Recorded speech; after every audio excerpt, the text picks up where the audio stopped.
கொஞ்சம் கூட கூச்சமே இல்லை. டம்மி பாகிஸ்தான் டீமுக்கு இவ்வளோ பில்டப்பா? ஆகிப் ஜாவேத் சொன்ன அதிரடி கருத்து. ஆசிய கோப்பையில் இந்தியாவிடம் கடந்த 4 போட்டிகளிலும் படுதோல்வி அடைந்த ஒரு அணி, அதுவும் தங்களது முக்கிய வீரர்களான பாபர் அசாம் மற்றும் முகமது ரிஸ்வானையே கழட்டிவிட்டு ஒரு 2ஆம் தர அணியை வைத்துக்கொண்டு இந்தியாவை ஆசிய கோப்பையில் வீழ்த்துவோம் என்று சொன்னால் எப்படி இருக்கும்? பாகிஸ்தான் கிரிக்கெட் வாரியத்தின் இயக்குனர் ஆகிப் ஜாவேத் பேசியதை கேட்டு கிரிக்கெட் ரசிகர்கள் சிரிப்பதா அழுவதா என்று தெரியாமல் திகைத்து போயுள்ளனர். கடைசியாக 2022 ஆசிய கோப்பையில்தான் பாகிஸ்தான் அணி இந்தியாவை வீழ்த்தியது. அதன் பிறகு ஆசிய கோப்பை 2023, ஒருநாள் உலகக்கோப்பை 2023, T20 உலகக்கோப்பை 2024 மற்றும் சாம்பியன்ஸ் டிராபி 2025 என கடந்த 4 முக்கிய போட்டிகளிலும் இந்திய அணி பாகிஸ்தானை ஊதி தள்ளியது. இப்படி படுதோல்விகளை சந்தித்து வரும் நிலையில் பாகிஸ்தான் அணியால் எளிதாக இந்தியாவை வீழ்த்த முடியும் என்று ஆகிப் ஜாவேத் கூறியிருப்பது பெரும் நகைச்சுவையாக பார்க்கப்படுகிறது. ஆசிய கோப்பைக்கான 17 பேர் கொண்ட பாகிஸ்தான் அணி சமீபத்தில் அறிவிக்கப்பட்டது.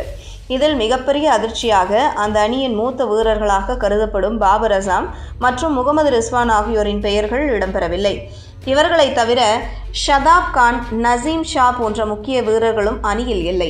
சல்மான் அலி ஆகா தலைமையில் ஒரு புதிய அனுபவமில்லாத அணி களமிறங்குகிறது. சமீப காலமாக பாகிஸ்தான் அணி தோல்விகளை சந்தித்து வரும் நிலையில் இந்த முடிவு எடுக்கப்பட்டிருக்கிறது. ஆனால் அதிக அனுபவ வீரர்கள் இல்லாத பாகிஸ்தான் அணியால் மட்டும் என்ன செய்துவிட முடியும் என்ற கேள்வி உள்ளது. இந்த அணியை வைத்துக் கொண்டுதான் ஆகிப் ஜாவேத், இந்த அணியால் ஆசிய கோப்பையில் இந்தியாவை வீழ்த்த முடியும். உங்களுக்கு பிடித்தாலும் பிடிக்காவிட்டாலும் இந்தியா பாகிஸ்தான் போட்டிதான் உலக கிரிக்கெட்டின் மிகப்பெரிய போட்டி. இது ஒவ்வொரு வீரருக்கும் தெரியும்.